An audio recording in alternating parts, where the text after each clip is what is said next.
Well, good morning, everybody, and welcome to Live from Currituck Extension. My name is Chris Blaha, and I am the Currituck County's agriculture technician and master gardener coordinator. As a master gardener coordinator, I coordinate the master gardener program, which is a group of volunteers that, volunteers throughout the community with different horticulture-related educational activities. That said, if you're interested in volunteering, my contact information can be found in the description below. So feel free to contact me at any time. We have a class starting up September the 8th. So if you're interested, please contact me. Today's episode of Live from Extension, we're going to be covering tropical landscaping. It's actually my personal favorite. And before we begin, I want everybody to make sure they subscribe to our channel and click the bell to receive future notifications. That's going to, just update you and give you notifications as to when our next class is, or if the next live video is getting ready to start. If you have any questions during the class, feel free to type them in the chat, and I will probably address those questions at the end of the class so we can kind of keep the thing rolling. And if you're watching this recorded, if you have any questions, you can email me or call me at any time. And again, my information can be found in the description below.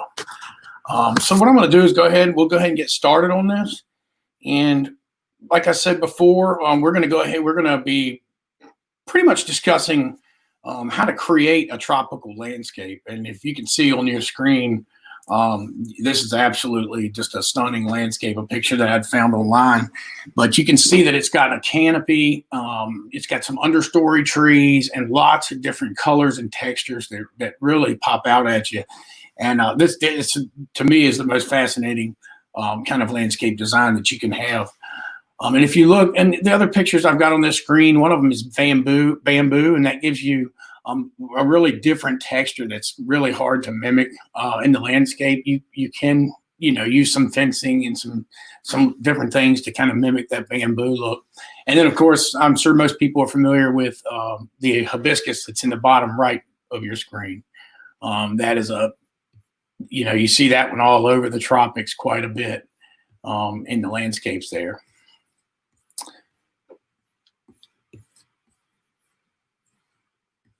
Okay, so we'll move on to the next slide. And so the first thing you want to consider when you're designing a tropical landscape, is climate considerations. And this in this area is huge. And I kind of put two extremes up here, but it almost seems like that's pretty much what we have going on here. Sometimes in the wintertime, you may get a heavy, 12 to 15 inches of snow. And then in the summertime as well, everybody's familiar with the Outer Banks. It can be really dry and hot and, of course, sandy. So I thought this was a pretty good representation of some of the climate considerations. But regardless of what plants are advised, we'll take sub-zero temperatures. There are always exceptions. If your garden is exposed to cold winds and damp conditions, that can prove fatal to plants that are kind of on the fringe of the hardiness zone. So they may be zone 8 or qualified for zone 8 plants, but you may not get, if they're exposed to certain conditions, they may not live, even though they are or can survive in this area. Some tropical looking plants are close to their climatic tolerance in temperate regions, and one harsh winter, like I was saying, this can be fatal to them. So here in North Carolina, a few years ago, we had record low temps for several weeks, and that was followed by record high temps in February, if any of you remember, and that killed a large amount of palms and ornamental grasses and tender perennials that people had planted.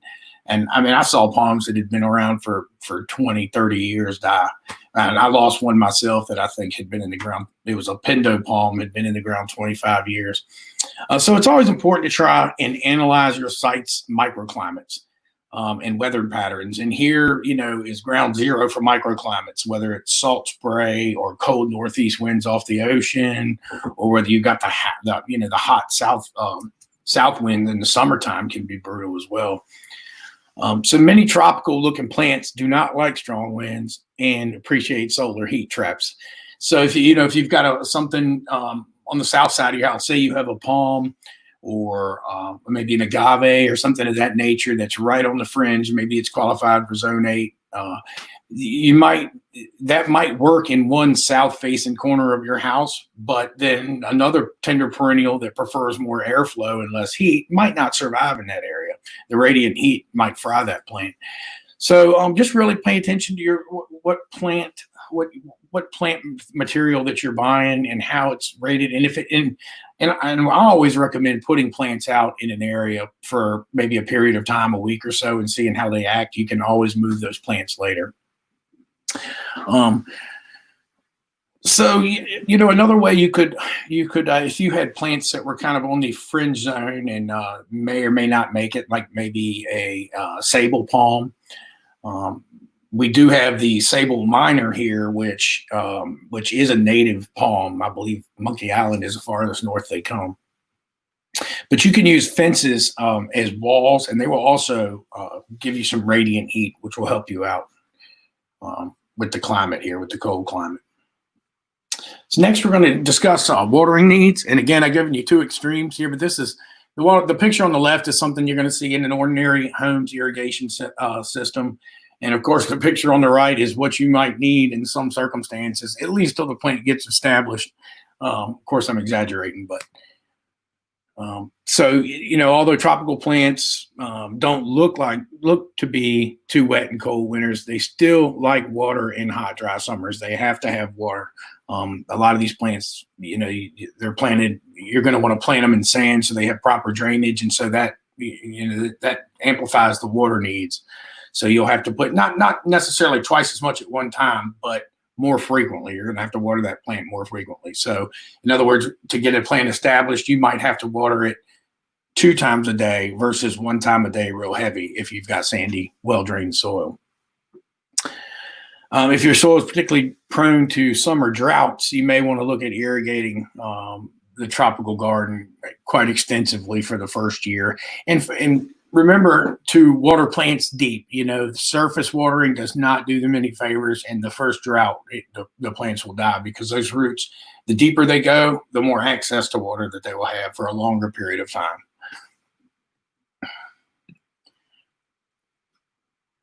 So next we're going to talk a little bit about soil before we get into trees.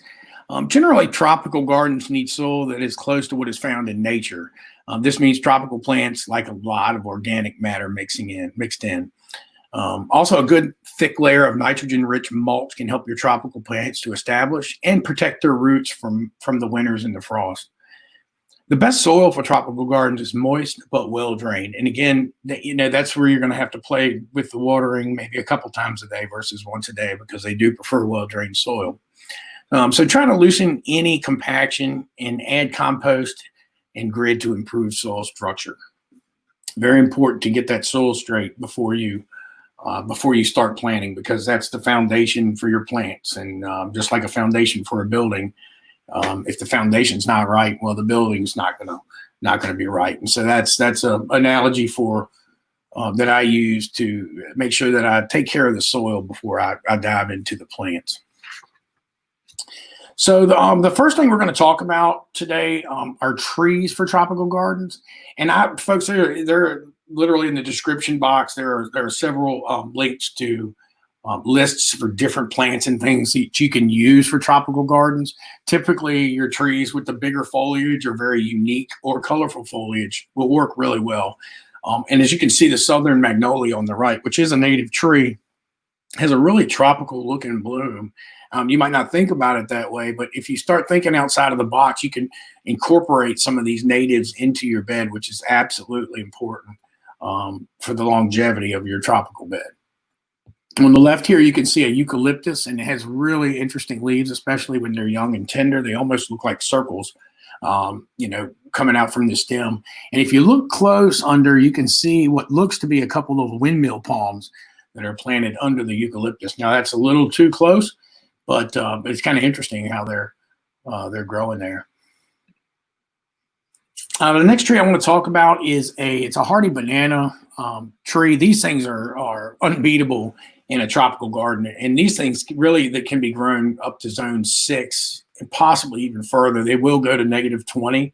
They're native to northern Japan. and they will grow bananas on them. But there's really small and really inedible bananas. It's more of a fiber banana plant. But these things are really, really great for the size of the foliage, and they protect a lot of the plants, not only from the harsh, direct sun, especially if you've got, a lot of indoor tropicals that you mix in with your tropical bed, but they also protect from frost, from the early frost that we get here in the fall.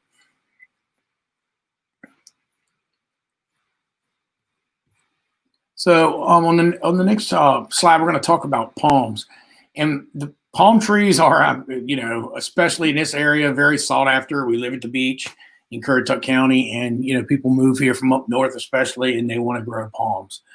Well, we do have one native palm, and that is a dwarf palmetto palm or sable minor. And as you can see in this picture, it's mixed in with some ferns, and we will get into ferns later. But you can see the texture changes in this picture. Very interesting. And dwarf palmettos tend to grow in thickets like this. And as I mentioned before, Monkey Island actually, I believe, is the northernmost point where they found growing natively. And on the right-hand side, you'll see a sable palm, which is sable palmetto. That palm tree, they will grow in this area. However, they need to be protected. Where I've seen them growing is maybe in Duck, off the ocean side, or sometimes I've seen a couple growing in Kitty Hawk Woods, and definitely in Nag's Head Woods in those subdivisions. I've seen several of these growing. And another way, these things can be planted close to a house. That radiant heat from the house or from a patio will actually help to protect these plants. The next palms, the next few we're going to discuss anyway are the European fan palm, and that's arguably the most hardy to the cold. That palm will grow sometimes to the -30, and they will grow in Europe. Hence the name. The next palm is a windmill palm, and those are you will see those mostly in this area. That's one of the most common that you'll see. There's a couple different cultivars. That palm tree is actually native to the Himalayas, so it's cold hardy to an extent. It'll go to maybe -5, and depending on how it's planted, maybe into zone 7 or 6. It's kind of 6 or 7 depending on where it's planted. And then the jelly palm, which is on your right-hand side, that is a magnificent, kind of a short, squatty palm. And those are not quite as hardy as the windmill. They'll go to about 10 to 15 degrees. But you're going to really need to, be careful where you plant those and just pay attention to your microclimates. And if you look close, what's underneath of that jelly palm or pinto palm is a sago, and the sago is not actually a palm, even though it's referred to. The common name is sago palm. It's actually a prehistoric fern, and those they're about as cold hardy as the pinto palm that's above it. The big thing with a lot of these palms to keep the winter off of them is to keep the cold, wet ice from forming in the tops of the crowns. And the crown is where all of your fronds come from. That's the most important part of a palm tree. And that's why you'll see these palm trees wrapped up at the tops. They'll have the crown wrapped. Sometimes you'll see it with plastic, and sometimes you'll see it with burlap. That's also another way to protect these. I prefer to plant them in places where I don't have to wrap them every year, because that's a whole lot more work added into it, especially once they get tall. Then it becomes very difficult. But if planted in the right place, with the exception of a few of these, you should have no problems growing these. The next category we're going to discuss is perennials. And really, you can think outside the box. Again, our castor bean, you can buy the seeds in the store. That it makes a fantastic addition to a tropical bed in a sunny location. You can see the huge foliage and how it's like a fingered foliage. So it not only does it give you the color, it gives you a red, nice tropical looking bloom, and a really tropical, just in general look to it. And again, that's castor bean. And that one it gets relatively big. They'll get 6 to 8 feet tall. So, again, when you're looking for something to go and have a filler in your understory or under your main canopy, this is one of those plants that's, can blend the borders in and really give you a different look. And on the right, I've got Gunnera. That's referred to a lot of people. One of the common names is dinosaur food. That's the one I prefer to use. And truly, this is a magnificent plant. It looks a lot like a rhubarb, even though it is not related at all. But this plant will get 10 to 12 feet tall. It's native to the rainforest of Brazil. And these things are absolutely phenomenal to put in a tropical, especially if you have the room. They will get big, and they do require some maintenance year after year. But they are a truly magnificent plant to add to a tropical bed, along with this cone of blooms that it really does look like something out of a prehistoric, some kind of prehistoric plant. But they prefer really boggy soil, and as with anything with huge foliage like this has, it does have a large water consumption. It uses a lot of water, and it does like quite a bit of nutrients as well, a lot of nitrogen. So the next one we're going to discuss is hibiscus. Some people, this is red hibiscus. Some people will call it a Texas star hibiscus. But there are a number of hibiscus that you can use that are native. Marsh hibiscus or swamp hibiscus, rose of Sharon. And as you can see on the right, that is a rose of Sharon. They'll get about 10 feet tall normally, by 10 feet wide, and they come in a wide array of blooms. So some of them are kind of camellia, double bloom looking blooms like this purple one I used as an example here. And then some of them are more traditional type hibiscus blooms with the two tones, the color in the middle and then the color on the outside.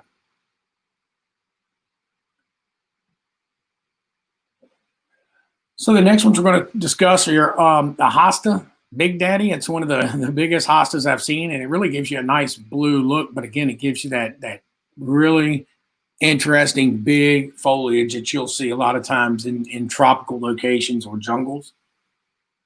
Another one is canna lilies, commonly known, and these are also unbeatable. They really give you a wide array of colors. They have them in white and orange and reds and pinks. There's really yellows. They come in a lot of colors, and again, they give you that really interesting foliage. It's really going to stand out for you in a tropical bed.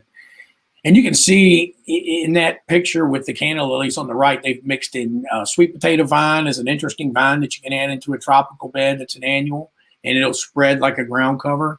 And it looks also like they have some mums and possibly even looks like some coleus maybe underneath. So when you're looking at these pictures, just look at all the different varieties that and different sizes that form that picture that you're looking at. And on the left here is stonecrop or sedum. There's tons of cultivars of stonecrop, ranging different sizes and different colors, but they're really coming a lot of tropical colors. And they bloom later in the season. Where you have a lot of things blooming in the spring, you want to mix in those things so that you have stuff blooming all year, including some annuals. And then we're going to talk about elephant ears. Of course, this one, if you have a tropical garden and you don't have elephant ears, you don't have a tropical garden. So this, you got to have colocasia in your garden, as far as I'm concerned, in your tropical garden. There's new varieties coming out, or new cultivars coming out almost weekly, it seems like. And they can get really huge. What I find interesting is one of the pictures I included here in the top is a raindrop that's in them. After a rainstorm or after your irrigation runs, you can go out and look at your colocasia, and there'll be little rain puddles in each one of them.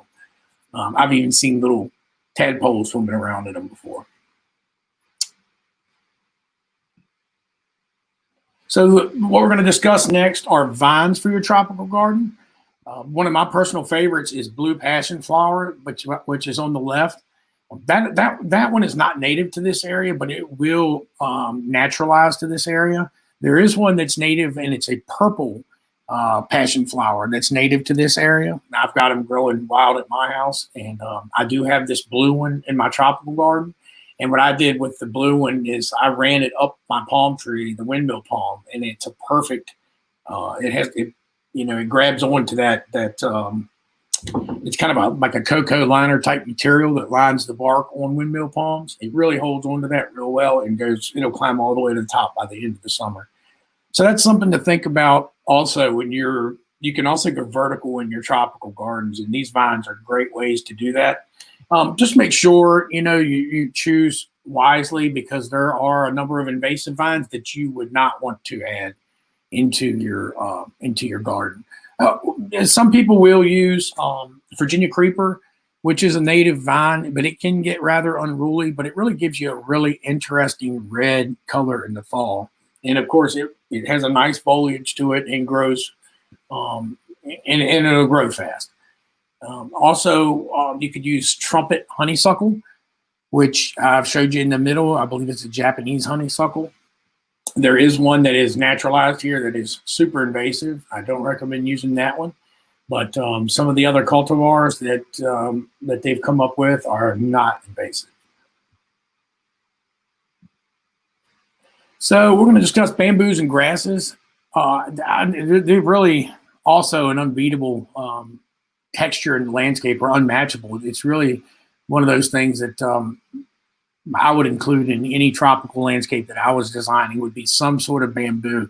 And folks, there's plenty of bamboos that aren't so invasive, and they can be controlled with a little bit of knowledge and a little bit of work. You can control these bamboos. Just be very careful where you plant them. And if you do find one that is really aggressive, you can always put those in, contain them in some sort of container. What I do to contain mine is if a new rhizome comes up in the spring, or a new little shoot comes up in the spring, I'll go in there and treat that shoot right away. If you whack it off or cut it off with a mower or cut it off by hand, it will not grow past that point. Or you can spray them with glyphosate, because it is a grass and it will kill it. As long as you catch it young. Once they get big and woody, the glyphosate's not going to work on it, obviously. And this picture on the right really gives you a good idea of all the different size plants and different textures and colors popping out at you. And you can see that they've got the hosta, the Big Daddy hosta in here, several ferns. And they also mixed in a lot of lighter colored yellow or lighter colored lime green plants. That can really give you a lot of contrast in your garden to just mix in a few of those plants.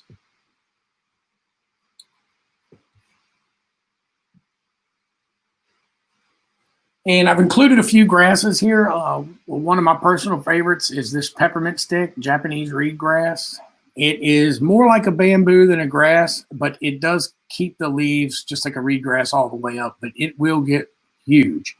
And it can take over an area. So when you plant this, just know going into it that you're going to have to do some work to control this. But again, that's one of those things that you can't, it's hard to beat in a tropical landscape. We also have fountain grass at the top. There's a pennisetum. There's a whole, there are so many cultivars of grasses out there to choose from that, there's no way I can include them all. But choose carefully and pay attention to each individual plant's needs and when it blooms. You can see down here in the bottom, one of my favorites also is the pink muley grass. They have pink. It comes in pink and purple. And that gives you, that grass blooms in the fall and really has an outstanding texture and color with it as well. And if you look at that picture, you can really see that they've got some yuccas in the background and different things that really stand out at you texture-wise. And then, of course, the pink muley grass just pops out at you. So then the picture on the right, you can also see, I just wanted to show you that, how they incorporated the hostas with the grasses, and then, they've got some different things in there. So really an interesting picture there. We'll talk a little bit about ferns. The two pictures I have on the left side of your screen are Japanese painted ferns. Really a great small fern for your landscape that it doesn't, it'll spread, but it doesn't spread, too aggressively. And then you have an autumn fern, which will also spread. And it gives you a really interesting color in the spring and fall, as you can see here. Very colorful, and a lot of texture as well. And both of these give you color and texture, so it's almost a win-win. And we'll talk a little bit about annuals. There really are a tremendous amount of annuals. Any of you, I'm sure if you're watching this, you've been to Lowe's or the box stores or into the nurseries, and you can really choose any annuals that you want. When I first designed tropical beds, one of the ways to kind of fill the voids, if you will, until the bigger shrubs that give you the base fill in and get bigger is to fill it in with annuals. And you can do this rather easily or rather inexpensively, or if you don't find the expense, you can just go and purchase however many you want to fill in the area. Me personally, I prefer to propagate a lot of the things from the year before and keep them alive so that it lessens the expense quite a bit. But on the left here, that is a form of elephant ear or calicasia. That can also be added in as an annual to your landscape. You'll find these at indoor plant centers. You can find them at the box stores. And that's another idea to use is you can use your indoor plants, tropical plants, outside. They will absolutely love to go outside, and just make sure you can either leave them in the pots or you can bury the pot in the ground and dig it up every year, like most of the time what I do, or you can plant the plant and dig it up and repot it every year. And some things you may be able to do that for 4 or 5 years, and then some things you may just only be able to get away with for a year. Next, you've got hibiscus. Everybody's familiar with these. You can buy these in the store and add them into your landscape quite extensively, but they do get rather pricey. But they will last for, like I said, if you bring them inside, they will last for several years. They may completely defoliate, but they will they will refoliate in the spring. Just give them some fertilizer and a fresh pot and some fresh soil, and most of the time they will refoliate. Just don't forget to water these plants some. If they're kept in a garage or kept somewhere they don't get a lot of sun, they may not need a lot of water, but they do need some water. So the last thing you want to do is don't check on these things and then go back in your garage the next year and they're all dead. And then a couple other annuals that give you really good texture and color are going to be the caladiums that I have here on the right. And they come in a wide array of colors and sizes and textures. So that's just something interesting that definitely looks tropical. And lastly, we'll go into a few more annuals here. And this is just Mandevilla, Dipladenia. You can see they come in a wide array of colors. They're very tropical colors, yellows and reds. And then on the right-hand side, I have Lantana. And that is a perennial orange variety. It's a little harder to find than the Mrs. Huff cultivar, but it is a true orange perennial variety out there that you can buy.